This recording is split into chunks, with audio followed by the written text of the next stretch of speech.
Welcome to Before the Work Begins with me, Jo Hutton, senior yoga teacher and author of best-selling Substack Yoga for Tired People. And in this podcast, we speak to the movers, the shakers and the creatives and find out what they are doing before the work begins. Are they really getting up at 5 a.m. and taking cold plunges, or are they just trying to get by like the rest of us? I hope you enjoy. Today we're going to be joined by the absolute powerhouse of a writer, Alex Dahl. And welcome, Alex. How did your morning start today then? Thank you. Today was one of those days when I got up very early. I was actually working by 6 a.m., which is unusual for me. It's not something I do every day. But today was one of those when you wake up and you're just actually really ready to go. And I have a lot of creative processes at the moment. So those morning hours are usually really fruitful.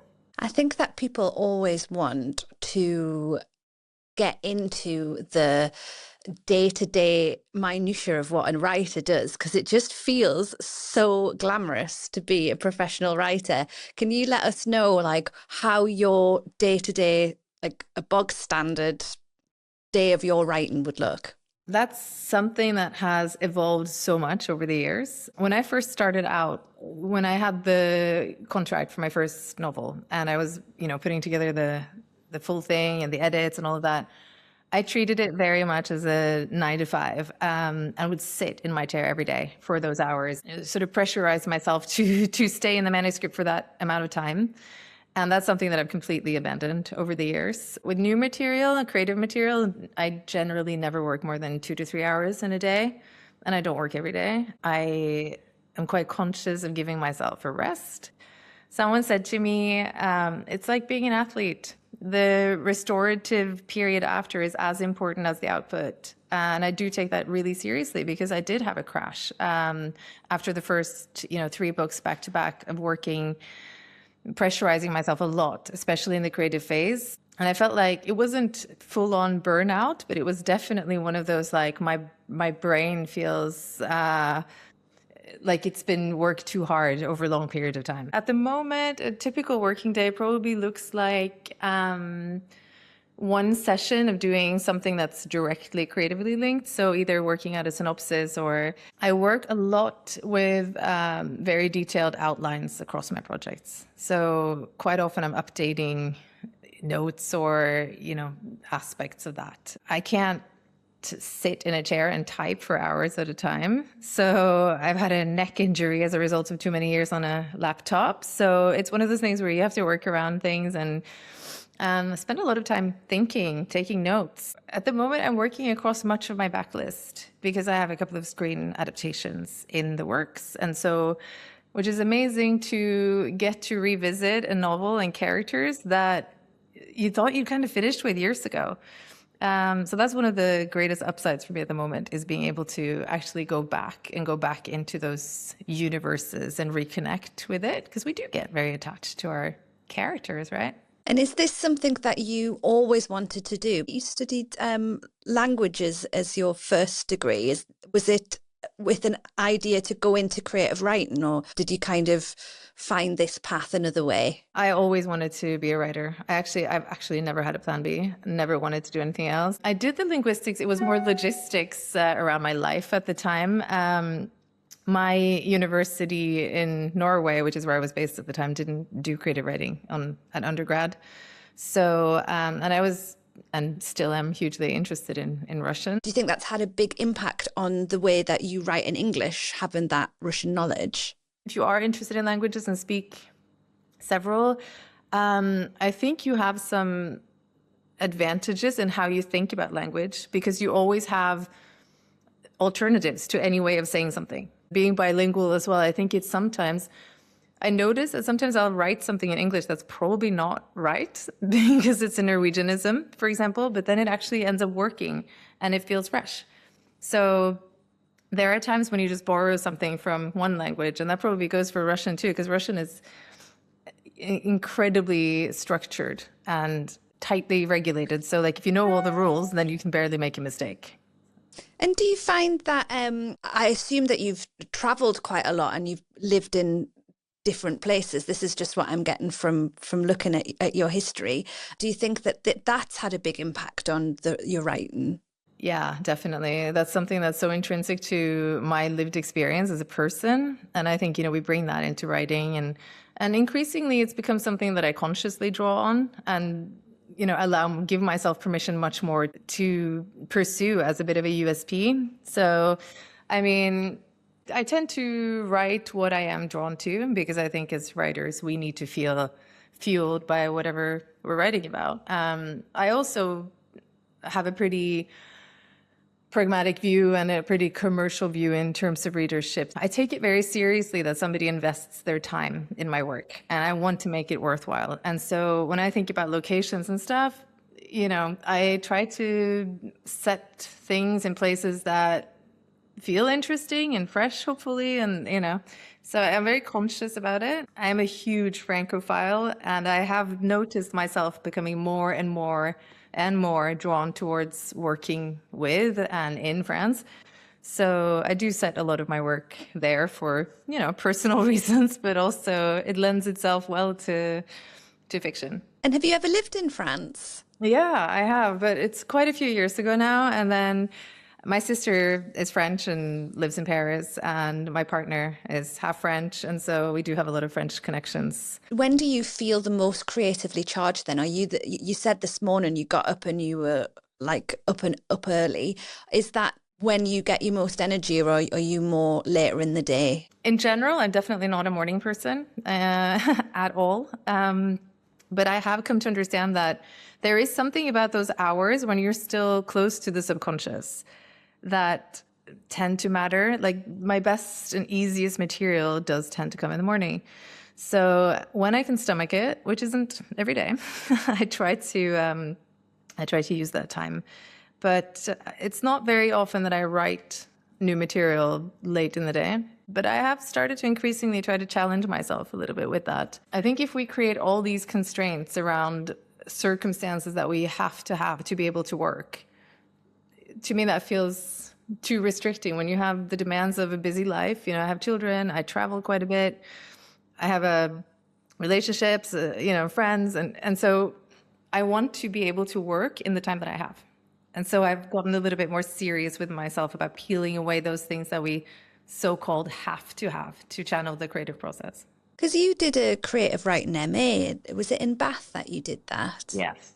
And do you feel like that really helped shape those kind of rules of how to be a writer? Yes, I feel like it did. For me, the biggest takeaway at the time from that degree was probably feeling reassured and much braver about pursuing it as a career, because I'd grown up in Norway in a very sort of conventional, conservative environment. And saying that you wanted to be a writer, it's like saying you want to be an astronaut. And, my family is actually very creative and more or less all involved in the arts. So at home, I had a lot of support. But in general, it was just like, no, you can't do that. And when I came to Bath, I was surrounded by other people who wanted to do that and have gone on to do it. That validation that it's not crazy talk to want to write fiction, that was huge. And when did you write your first novel then? When did that come out? Well, I wrote my first novel when I was 8, which I charged the other children in my class for in installments. So you were entrepreneurial as well as creative that whole time? Yeah, I'm very proud of the fact that I was a paid novelist at 8. I did write a full-length manuscript as part of the MA that wasn't published, not that I actually pursued publication for it. I did write a book about a couple of years before my first novel was published that I'd still like to pick up again someday. But it's a different genre. And then I went with Boy at the Door, and that got published, quite widely. And then all of a sudden you are a thriller writer. And I was under a rolling book contract. And so that kind of became the path. But I definitely have come to feel that I'm interested in exploring other avenues as well. That book that you wrote when you were 8, I'm assuming that wasn't glam noir. What was that? Oh, it was sort of Lord of the Flies meet the 5 kids on the island sort of novel. It was very much based on my summers on the Isles of Scilly in Cornwall, because I spent every summer there. And I had quite a free roaming, wild existence as a young child there, just, taking off in a boat by myself and that kind of thing. So the other children were like, oh, quite fascinated by these probably slightly enhanced pirate style adventures. So I suppose it was like children's glam noir then. Yeah, kind of. How do you feel that your work life has changed since you've gone more into that producing role? Since your stuff's been picked up for screen, do you feel like your creative life has changed at all? It has changed in actual execution, not in terms of ambition and like how I regard the progress or the trajectory of a book, because I've always been very visual as a writer. And to be honest, like right from the onset of undertaking a book, I think about how would this work for the screen. So it's always been a process alongside for me, even though, with Playdate, that was the first one that made it onto the screen. The way I work hasn't changed in that way. But, I've gained a lot more experience having gone through the entire process, really understanding how one would take the IP of a novel and adapt it to the screen. When you approach writing new stuff, does that mean that you've got an almost reverse engineering in mind when you're starting to write new things, knowing what you know now you've been on the other side? Yes, I would say so. I do bring that way of thinking into it. I haven't been fully in a new novel for a while because I have been more focused on the development side of screen stuff on the backlist. And I am exploring a new novel at the moment, and definitely finding myself also very screen orientated as part of the process. Do you tend to have days where you're working and then days when do you have long periods of time when you're not working and then long periods of time when you're all in? Or do you tend to kind of weave in your work all of the time? How does that work? My experience as a writer is that you never switch off, especially that creative engine in the brain, like that never stops for me, but it's kind of what you do with it, right? So I do have a lot of days where I might be emailing myself some thoughts and that's about it. But then one of those thoughts might actually turn into something really big that takes up my time for 6 months. So that division between work and life isn't really there. I do have quite a lot of longer periods where I'm not working on a specific project sort of intensely, but more just overseeing. I do a lot more overseeing than I ever did before. Is it how you imagined it, or has there been any surprises in the day-to-day of that? I mean, the thing that was a surprise was the enormous scale of a project like that. Because during the development period, we started out during COVID. So I was in my office in Norway and the producers were, in the UK and in the US, whatever, like different countries. And so it felt like I was part of a very small team and we were emailing the scripts amongst ourselves as the writer kept building them. So like most of the contact during development was very cocooned in a way. I realized when I visited the set in the south of France with my daughter, like the enormity of a production like that. And I was thinking like these people are all there because I wrote that book, which was like, that was overwhelming and sort of, that was a bit of a reality check for me. How did it feel to see, because parts of the TV show are very true to the novel, so how did it feel seeing something that had essentially existed within your mind to amalgamize into an actual physical real thing with these real characters to life? How did that feel? I mean, it was honestly quite strange because one of the days that we were there to watch the shooting, they were filming some scenes that were very, very close to the novel, where the dialogue was exactly as in the novel. And I was watching, and we were standing in this very cramped kitchen. It looks spacious and lovely on the screen, but when you've got all the camera people in there and the actors, and it was 40-degree heat, and like there's all these people crammed in the room, and Holiday Granger was, delivering the dialogue, and it was like kind of watching the scene inside my own head. So it was definitely weird, not a common experience, I imagine. Do you feel differently when one of your novels goes out into the world and it stops being something that is just between you and your notebook and your editor, and it becomes almost like public property. Does it feel different when it's a novel and when it's a TV show? I don't think it feels that different. I have a very conscious relationship with that. I decided very early on that I didn't want to be territorial or egocentric about how I think about my work once it's out of my hands. So the time that a project is really mine and for me to incubate, if you will, is when I'm writing it or developing it. Once it's out of my hands, I'm pretty good at letting it live its own life and do its thing. So I think that has been the same for the show and for the novels. But, you know, when The Stolen Girl came out, it was just, it's a wider platform and such a huge sensation that, you know, realizing, you know, it was #1 on the Disney platform in lots of territories, and realizing that the numbers of people it's reaching when it's in that kind of position is quite sobering, you know, compared to the reach of a novel that does well, but it's a different medium entirely. So, and I think I realized in hindsight, once it had been established that the show had done very well, that, you know, one probably did have some nerves around it that I didn't admit to myself. You know, like, I think I just managed my own expectations by not really thinking about it too much. Has seeing those characters portrayed by brilliant, like well-known, well-established actors, has it changed how you see those characters, or does it almost feel like there's a split where there's the TV characters and then the book characters that you had in your head? I think that they are different on the screen, as, you know, necessarily so, because when you conceive a novel in your head, it's one person's vision. It's just mine. And so I have my personal vision for those people.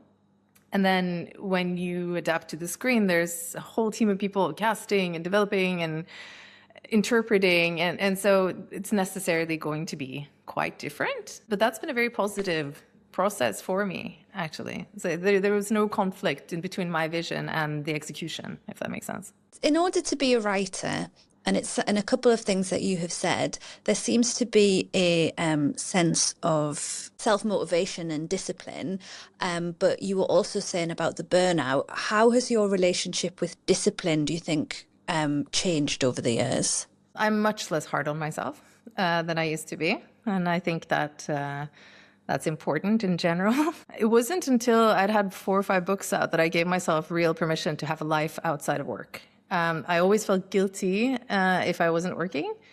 And, you know, and I realized my children are growing up and I want to be able to switch off, and that's okay.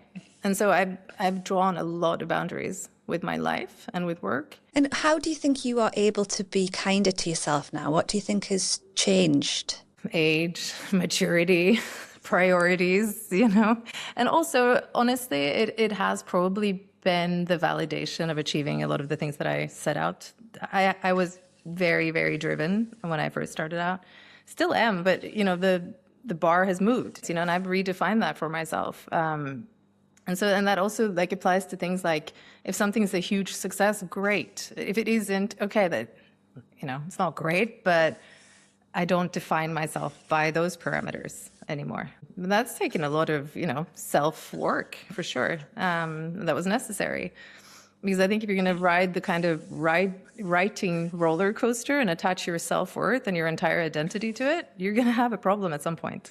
Absolutely, absolutely. And do you think that that's come from this identity of wanting to be a writer? You said you've had this since a very early age. Where do you think that came from? Did you see somebody in your life that had it, or did you just read lots of books? Like, what was it that you saw and was like, that's what I want? I was a very big reader as a child. I was one of those kids who had a huge imagination and was never bored because I could just sit and think, you know, for hours. And my grandmother was a novelist. And I remember very clearly, like, there was a specific moment I came to her house. We were very close. And she showed me, she had a library, and one whole wall was her books, like, translated into different languages. And I remember thinking really clearly, I'm going to have exactly that someday. And so there was that moment, and I think I decided at exact moment. It's something that I return to in my mind if I feel a bit off track. I've had months where I'm like, I'm going to do something else. I'm done. We all get fed up with whatever path we've chosen, right? And yeah, it's something that still sustains me in a way to know that I did the thing that I wanted to do. And what were your mornings like when you were a child? What do you remember from that time in Norway? When I think about my childhood in Norway, and I had a very nice childhood in all the ways that matter most, but I'm half American, half Norwegian. And from a climate perspective, I'm definitely a Californian. And I remember actually really feeling like I hate the winters. I really suffered from the dark and the cold, and I still do, like to the point where it really impacted me. And so I do remember walking to school in like pitch black, totally, totally dark and freezing cold, and thinking to myself that someday I'm going to go to Hollywood, And that was also a very clear thought in my mind. Like there was this sort of, I had the kind of ambition as a young person that was very propulsive, wanting to create a life for myself that could take me anywhere. And I'm still like that, like I'm quite future orientated in certain things that like direction that I want. And I construct my work around those goals to an extent as well. So would you say that it's more that you reverse engineer with the life that you want, and you kind of reverse your career around that rather than the other way around? Yes, I think, like in the last couple of years, I've been thinking a lot about, like with manifestation, for example, being so central in the public discourse. And it's something that I realized that I've been doing my whole life, very clearly visualizing end outcomes and goals. And I really do believe in the power of how that sets you in the right direction. And it doesn't take you off track so much because you know where you're going. And do you have a very rich internal world then? It sounds like you're able to like just conjure up images and you're very visual. Is that are you okay in your own company?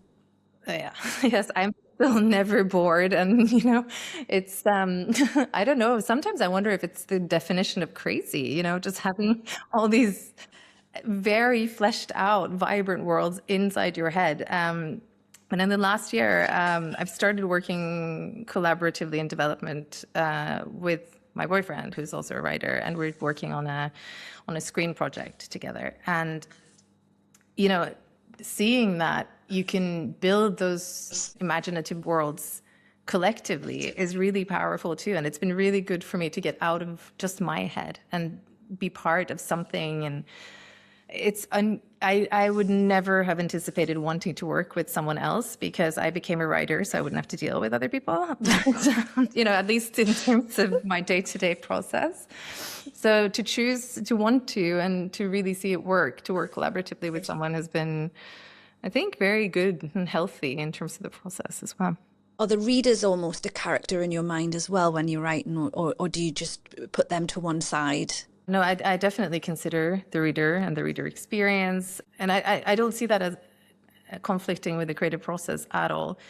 I think it's more a case of I shape the narrative to hopefully enhance the experience, if that makes sense. So like, for example, when you're writing a psychological thriller, I care about things like cliffhangers and driving the narrative and, providing the sort of tension that someone would expect when you pick up a thriller. And so I make sure that the narrative is shaped to suit that. Can you remember a time when you first saw like an actual reader out in the wild reading your book and you thinking, oh? Yeah, it was actually at Heathrow when Boy at the Door had just come out, and somebody was buying it at the checkout, and I was just like, oh my God, they're buying my book. And I did see someone on a plane not that long ago reading one of my books in Norwegian, which was very cool. It happens now that, here and there that you spot someone with it, which is, very exciting. And do you ever have the urge, because I know that I would not be able to sit on my hands. I would have to like tap them and be like, you reading my book? Do you ever feel the urge to do that? No, really.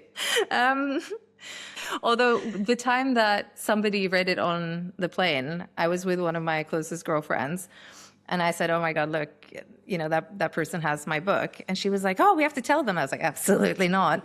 And she stood up and literally screamed in front of people. She went, "Everybody, that's Alex Dahl, and that lady there is reading her book." And the woman was like, "What?"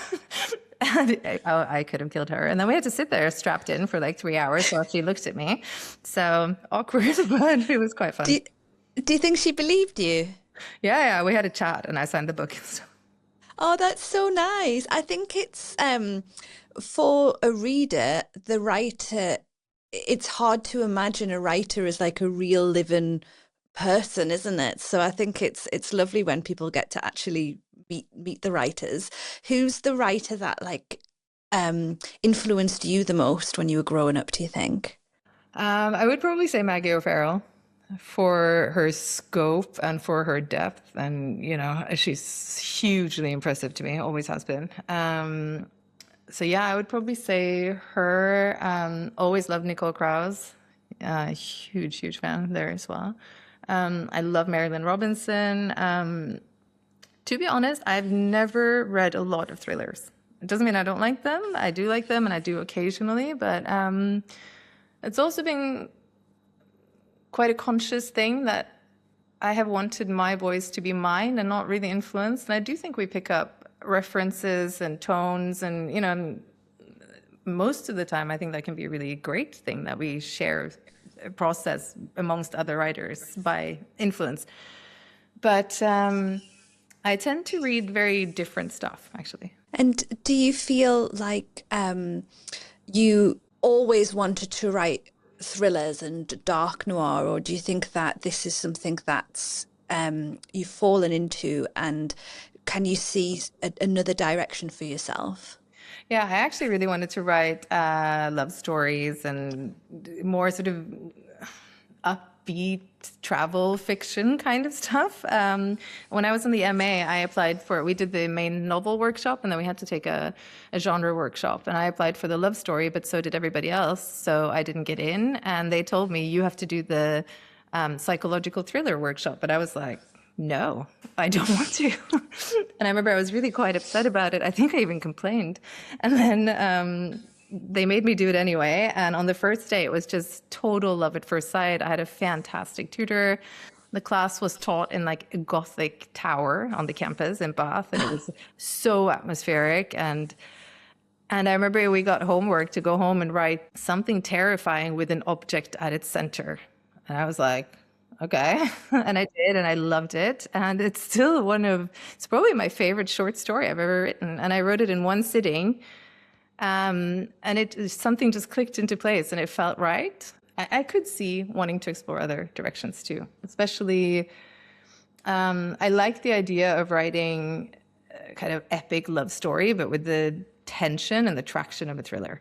Bath is such an atmospheric place, and Bath is such a like you step into Bath and it's almost a character in its own right. Do you find that place is a big influence on what you write, and do you find yourself drawn to certain places?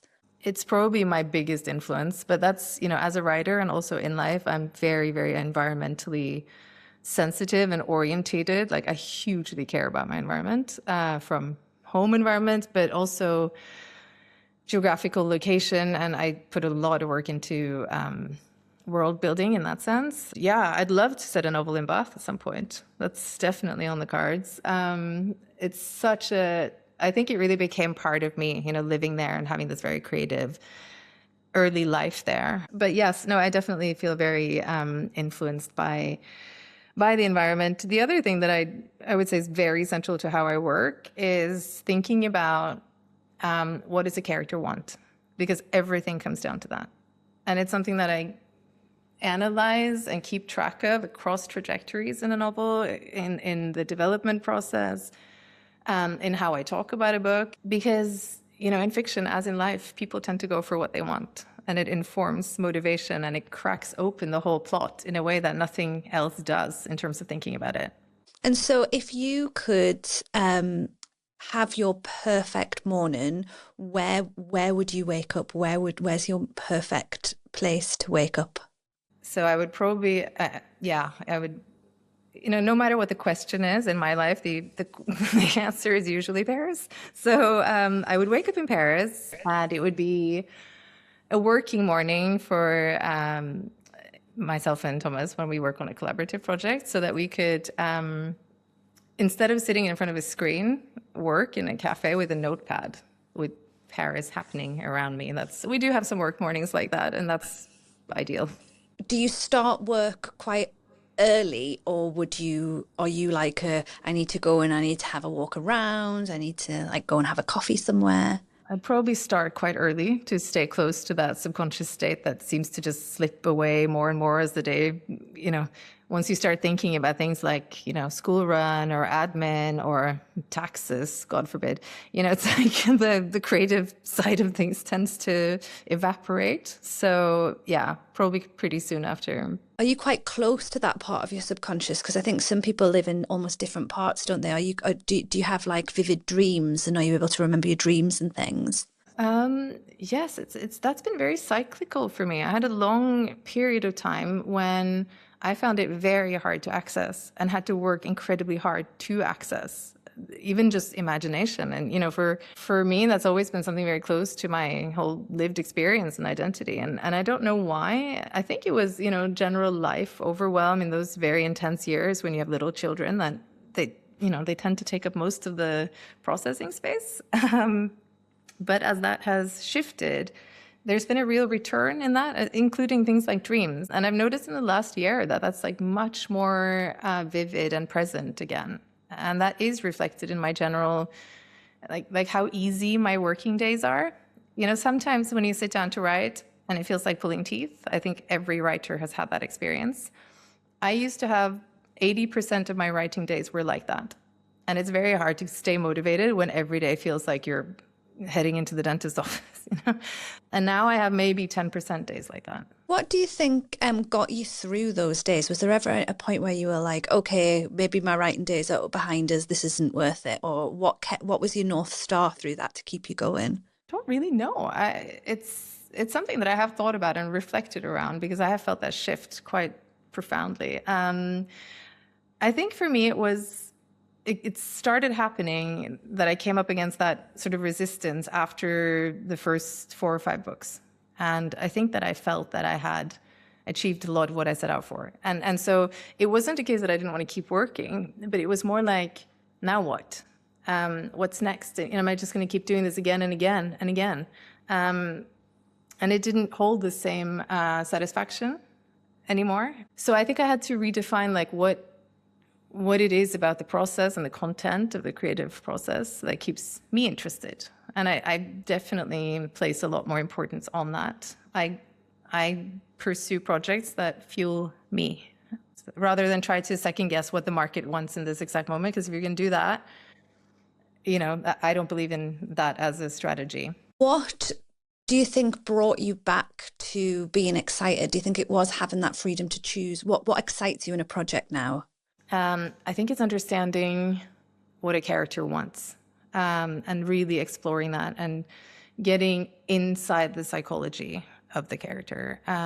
That's probably where my interest lies most. Also, increasingly linking themes and broader trajectories to my life, which was something that I didn't want to do when I started out. I was very adamant that nothing I write has anything to do with me. But I don't think it works like that. When you look back at your backlist, you're like, oh, okay, that was probably quite close to the bone, really. But now I use that a little bit more consciously.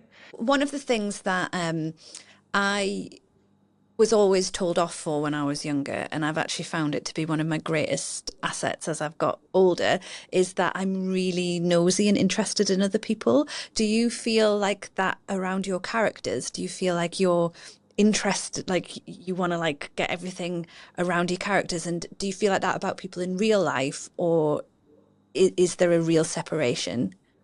Yes, about my characters, in the sense that it's important to me to know everything about them, like every nuance, stuff that I would never put on the page. But I explore them in ways that I think infuse my understanding of them, and which is communicated in the narrative without being explicit. So, like, I would need to know how a character would react in the case of, I don't know, evacuation. What would be the one thing she would bring, or how would she feel about any given scenario? So I do spend a lot of time thinking about those kinds of backgrounds, because I think it just brings confidence to your interpretation of someone, right?